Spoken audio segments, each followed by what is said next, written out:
All right, let's get a check of what's happening out there. Live look from Poteau this afternoon from the Eastern Oklahoma Medical Center. That storm moving through the area. It's a part of a really strong area of low pressure. Let's start with the big picture, then we'll drill down into the specifics of what you can expect the rest of this afternoon into this evening. There goes the round of rain and storms that we tracked earlier this morning. Brought a lot of wind and some heavy rain for parts of the area. Now we've seen in between our two fronts some sunshine, and that helped to destabilize the atmosphere this afternoon, and that's what's supporting the redevelopment of some of these showers to grow into some thunderstorms. Nothing severe at the moment, but I'll tell you, there is an isolated low wind severe weather potential for the next few hours. Meanwhile, this area of low pressure wrapping around some much colder winds on the backside of our second front, that moves into the area later this evening. And if you look closely through parts of Kansas, Nebraska, you're seeing some snow being carried further south. Some of those snow showers will make it into our neck of the woods later this evening. Let's walk through it.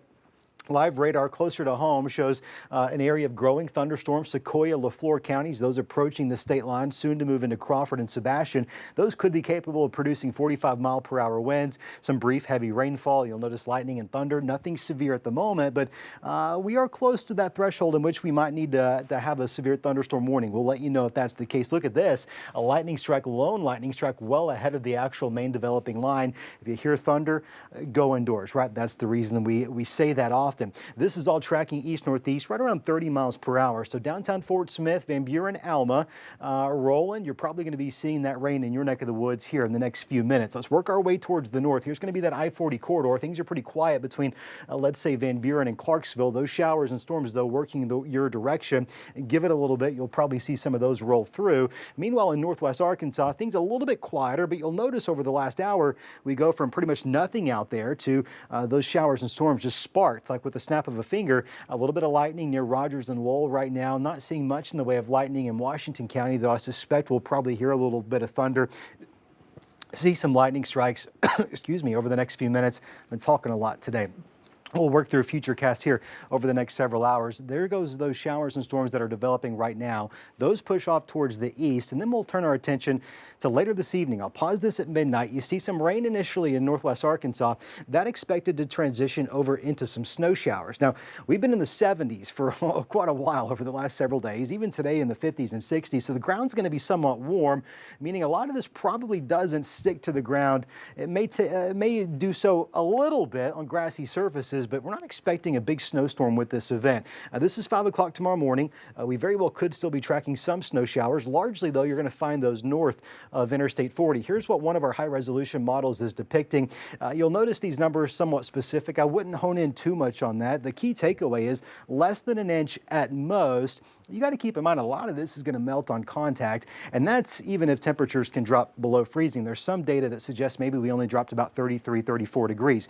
The other big story, and I'll tell you, it's actually the biggest story of them all, it's going to be the winds. We're talking non-thunderstorm winds. So storms are going to be long gone, and we're still going to see that area of low pressure that I showed you a few minutes ago. It's going to be tightening up, strengthening as it does. Winds overnight tonight through midday tomorrow, gusting anywhere between 40 and north of Interstate 40, upwards of 50 miles an hour. Those winds are going to be very breezy overnight. It looks like by late tomorrow afternoon, probably about 24 hours from now, those winds are going to relax a bit. You probably felt this, right? Anytime the pressure drops really low, the science suggests you're going to have some aches and some pains and some headaches. Here's the thing. If you've been feeling it, just know this. It'll get a little bit better by tomorrow night. And then Thursday, Friday, we've got some high pressure building in. You'll feel better. Unfortunately, by this weekend, another disturbance moves through. It too brings a chance of some showers, 30% chance of those in northwest Arkansas. Sunshine returns Sunday. Temperatures slowly warming into the 60s to round out the weekend. 70s return to the area by Monday and Tuesday of next week. So one storm system bringing a lot of different impacts over the next 24 hours. We'll have afternoon thunderstorms that are going to linger for the next few hours this evening. Some snow showers tonight. Meanwhile, you're also looking at 40 to 50 mile per hour wind gust overnight. If you got wind chimes up, well, those chimes are going to be a chiming. I took mine down so I could sleep. Never thought about that. My trash day's tomorrow, and to be honest, I'm thinking about just skipping. Yeah. Because I just don't want to have to chase my trash can tomorrow evening when I get home. God, that's just 50-mile-an-hour winds. And the overnight, that's going to keep you awake. For several consecutive hours. Oh, it's yeah. going to do that. And I'll tell you, I think there's a real possibility there's some isolated power outages. Yeah, because of it. Because it's such long duration. We also saw about an inch of rain on average today, so Yeah. ground's a little saturated. It won't take much to topple over some small trees, sure. not big ones, but some small ones. And if they land on a line, well, then you've That's taken it. the neighborhood out. Yeah. Yeah. All right.